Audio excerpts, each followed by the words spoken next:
one question which I want to ask you. I'm sure every youngster would like to know, from boardroom to political boardroom, how did you manage that transition? And more importantly, you're very successful, right? You were successful there, you're successful here. How do you do that? Well, I think it's something which I always wanted to do. Okay. While I was in my business, first industry and then investment banking for nearly 30 years, I started very young. For me, it was always about making a difference, impacting a large number of people through giving back to society. And politics is that one medium where you can literally get transformational results. One can run an NGO, and each one does a very good job, each one of the NGOs. One can pick up a particular project and devote his life to it. It's all very noble and very good work. I've always believed that politics can impact such large sections of society. Literally, with one signature, you could impact millions of people in this country. It's been a passion right from childhood. I saw a lot of politics in and around me ever since I was born. And I saw a lot of nationalism. I saw a lot of people working and giving up their lives for the good of the country. And in that sense, I was always encouraged that I should do something for society, for my country. I got an opportunity to play small roles over almost 30 years that I've been in public life now. Suddenly in 2010, I was given this opportunity to become a member of parliament. And then one thing led to the other. So this is a great opportunity. I don't regret living my professional life at all. I've made a reasonable amount of money by which my family can live a happy, comfortable life. I'm not looking for more than that. My kids can take care of themselves. And I'd like to lead a life now where I can give back. Yeah, yeah. Could you please tell us about your parents and how your childhood shaped the person you are? Well, when I was very, very young, and by young I'm saying literally probably in the cradle, ever since then I've been exposed very closely to political leaders, from those days the Jansang, to leaders of the RSS, and to various organizations associated with the RSS, where public service was one aspect, but there was a lot of social service, there's a lot of work in the education field, there was a lot of work in the labor field. And all of these leaders used to stay at my home when they came to Mumbai. My father, of course, was in public life ever since the 40s, when he was in engineering college in Banaras Hindu University.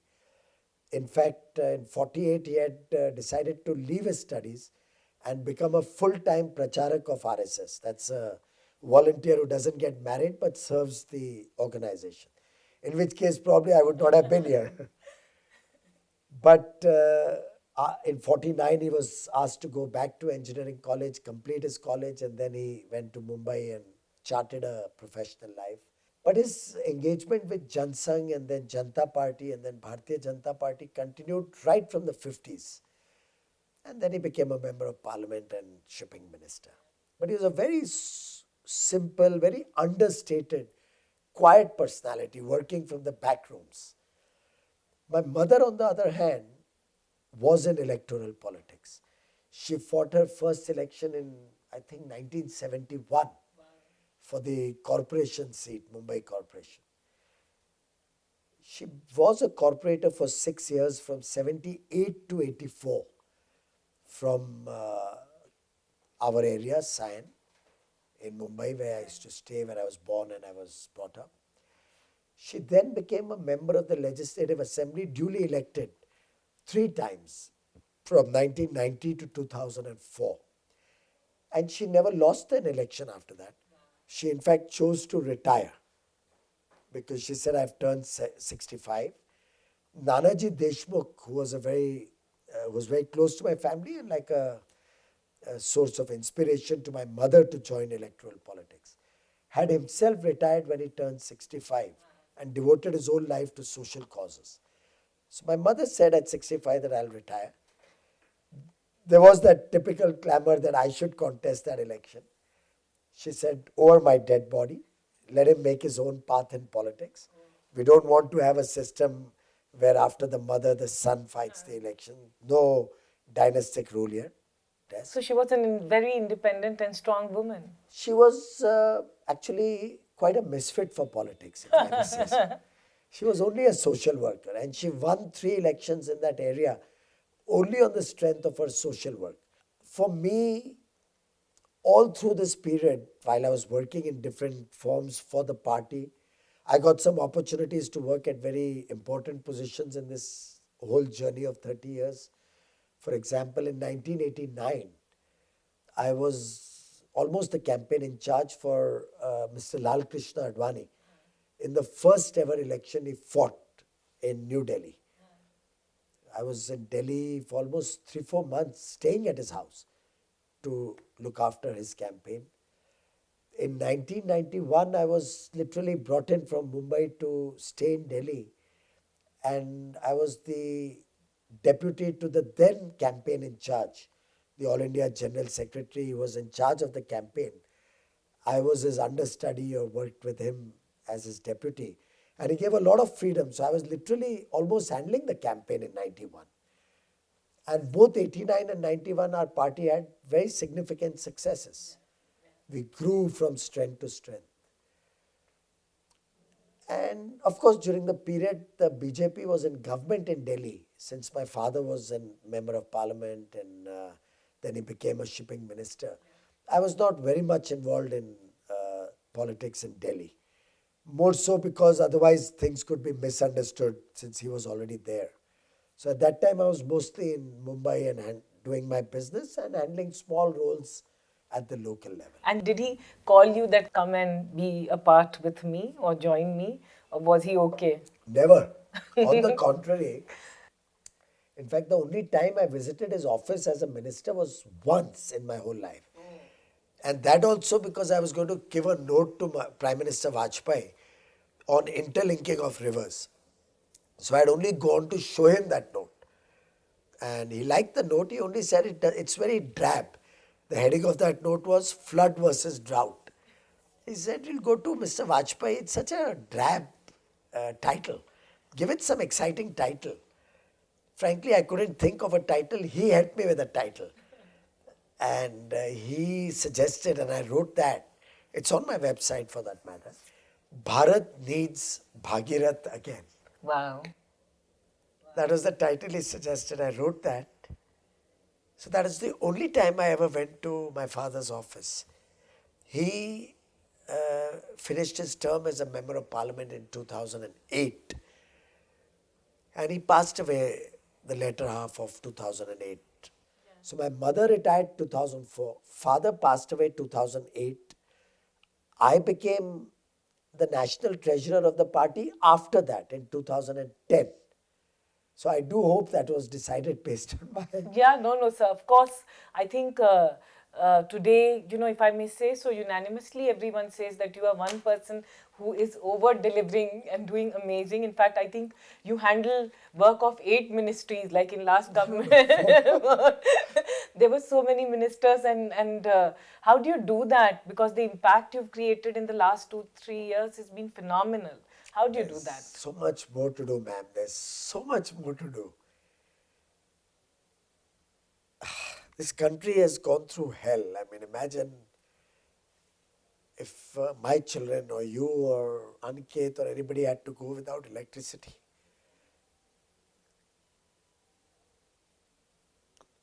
At least 250 million people who still don't have electricity. Which means at least 80, 90 million children. Just imagine. How can they ever compete with all these kids in the cities and privileged with so much more? So I think there's so much more to do. That what we've only done so far is very little. I think we'll need to work a lot more. A lot more has to be done in the next few years. And Prime Minister Modi in that is a very, very inspirational leader. He puts in not less than 18 hours a day. He doesn't expect us to work more than him. He says, you work 18, I'll work 19.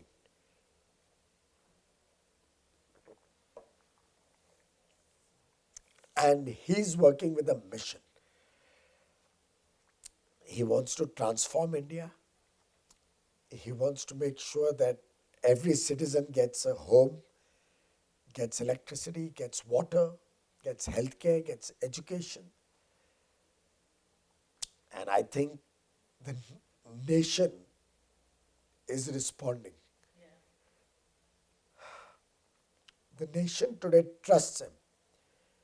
And if we don't deliver, it will be the worst breach of trust. So, a person like me is duty bound to fulfill these aspirations of the people of India. Wow, wow. So this is very inspiring. But I have to again ask you this question. People in the corridor were saying that ministers have sote kab hai. So how do you do this? You're like, पर्याप्त सोते हैं, कोई मुझे तकलीफ नहीं है. I get enough rest. I get enough family life. My wife is a great support. Both my children are huge support. They never ask me for anything more than what I can afford, what time I can give them. So I don't think I have any cause for complaint. yeah. So let me pick you on this. You are such a passionate and, if I may say so, you have so much of emotion for the country. So which came out in the viral video. Now looking at you like this, are you the same guy? Who are you? Are you the tough one who was so against bribery and corruption, and you'll make everyone's life hell? That certainly will not tolerate. Prime Minister Modi has made it very clear we want to change the way India works. And actually that day, that was not expected to be why I went there. You know, I was in my office and the UP Power Minister came to call on me. And I knew that both the UP and my officials were working to finalize the Power for All document. So I just told him, let's go and encourage the two teams which are working. So we actually went to encourage them and give them, express our happiness that they are working over the weekend, Saturday, Sunday, to make it ready for the 14th.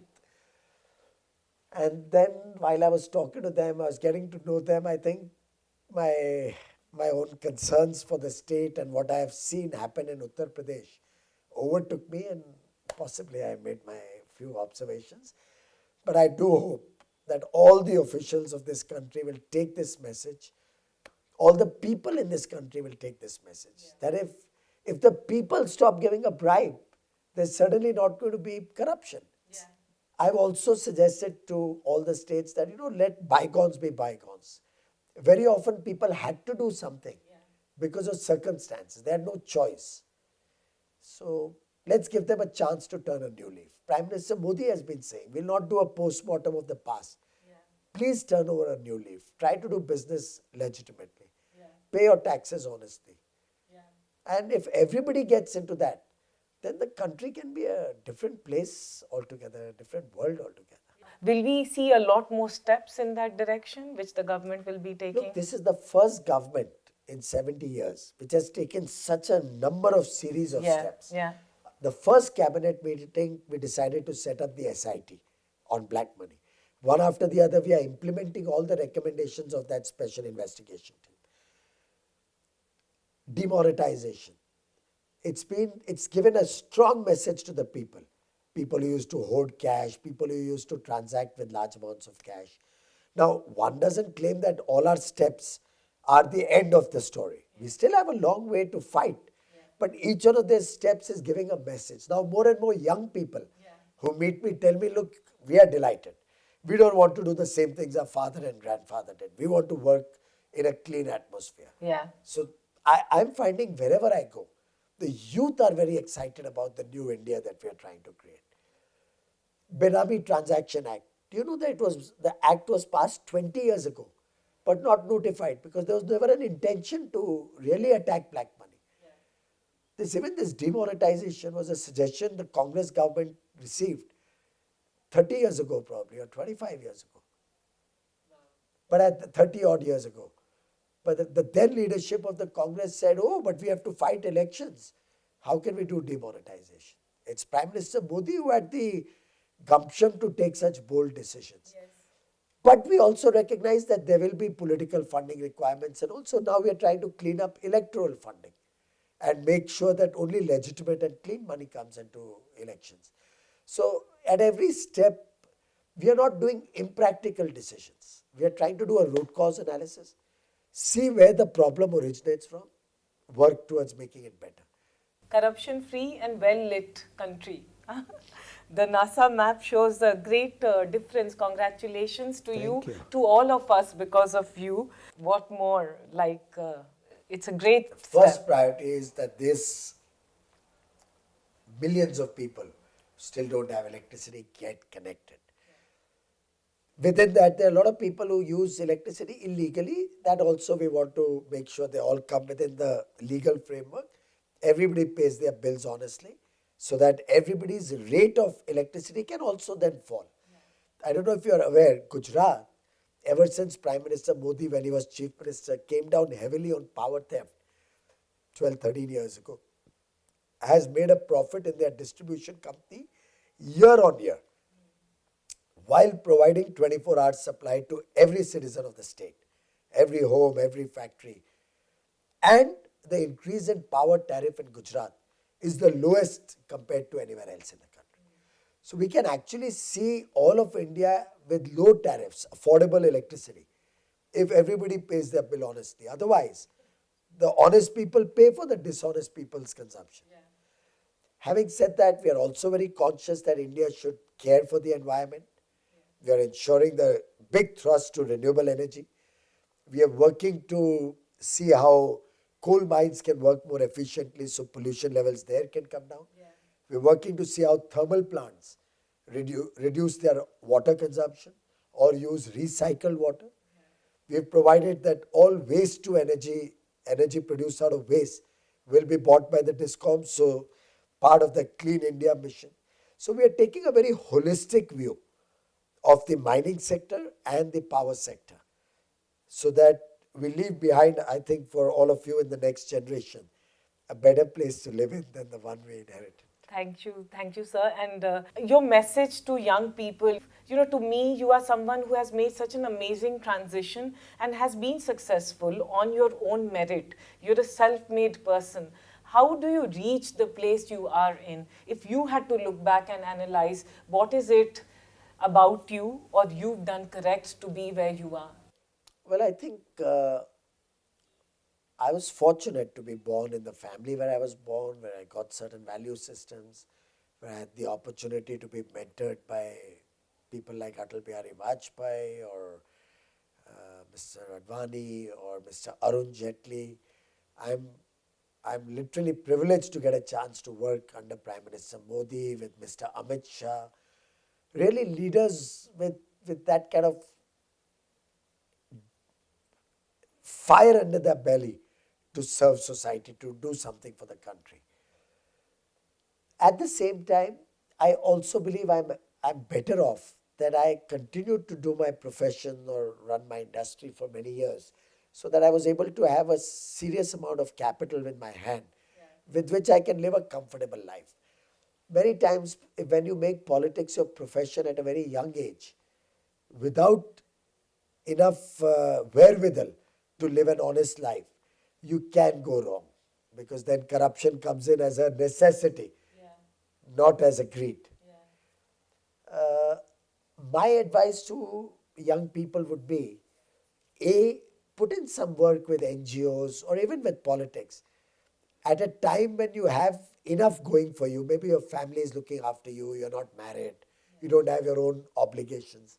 At that time, one can certainly give a lot to society and learn in the process, and yet not get corrupted, not get down the wrong path. Once you get family obligations, once you have to possibly build up your capital, stay engaged with NGOs, stay engaged with politics, stay engaged with public life. in different forms. Do your profession, build your capital, but stay engaged so that your sensitivity doesn't go away, your emotion doesn't go away. Simple thing, like on election day. If everybody was to persuade more and more people to start going and casting their vote, Yeah. it's a small thing, but then it's a very valuable contribution. And like that, if you remain engaged with some form of giving back without an expectation of anything in return, it keeps your emotions alive, it keeps you sensitive or conscious about your future responsibilities. And at whatever stage in life you think you can really give more, one could even look at a greater degree of engagement with politics or public life. I think politics is not bad per se. Politics is as important as any other profession. Then the garbage in, garbage out philosophy applies. Yeah. If good people are not going to come into politics, the bad people will wedge themselves in. Yeah. If good money will not come into politics, bad money will decide future politics. Are you spiritual? Very much. Does it anchor you? Well, yeah, in a way, it does give me a lot of confidence in the work that I do. It keeps me grounded. And in my case, it's probably a mix of religion and spirituality. So I'm also very religious. And in some sense, I think it has certain advantage, that fear that you are accountable to God up there or to your spiritual thinking or spiritual thought process. Wow, wow. And last, what is happiness to you? Satisfaction in life? While of course you want your own family to be happy and satisfied, your children to make good in life, your wife and you to work together well and be happy. I think what Pandit Dindayal Upadhyay, the ideologue of the party, had propagated nearly 50 years ago when he said that, when he spoke about integral humanism, that was his philosophy. It was very different from capitalism, communism, socialism, the flavor of the day 50 years ago. So in some sense, Dindayalji was ahead of his times. What he said 50 years ago is applicable today, where the world is talking about gross happiness index, where there's talk that Burma or Bhutan, Bhutan is the happiest country in the world. It doesn't have riches, doesn't have economic wealth, but it's the happiest country in the world. This is exactly what Panditji had said, Pandit Dindayal Upadhyay. Happiness doesn't come from economic well-being alone, doesn't come from the family alone. It doesn't come from society alone. It doesn't come from pleasure or leisure alone or recreation alone. Happiness is made up of holistic happiness, where you draw happiness from your family being happy. You also draw happiness from money so that you have enough to live a happy life, have your holidays, get whatever you want to buy. So it's quite stupid when somebody says, oh, money doesn't excite me at all. Money has also got an important role. It comes from leisure, it comes from recreation, it comes from your surroundings, it comes from your family values, it comes from your history, it comes from your nationalist spirit or your nationhood. So happiness is an all-encompassing story where every element adds to that happiness, like the beads in a thread, in a necklace. So even one bead can actually unsettle your whole necklace. So Are you similarly, happy? happiness comes from everything. Serving society, Yeah. or making somebody else happy, or giving somebody else a better quality of life, taking power to some village gives you great happiness. Are you happy? You know, my pet name is Happy. So I've been happy from the day I'm born. So you are happy. What an honor, sir. Thank you so much. Thank you.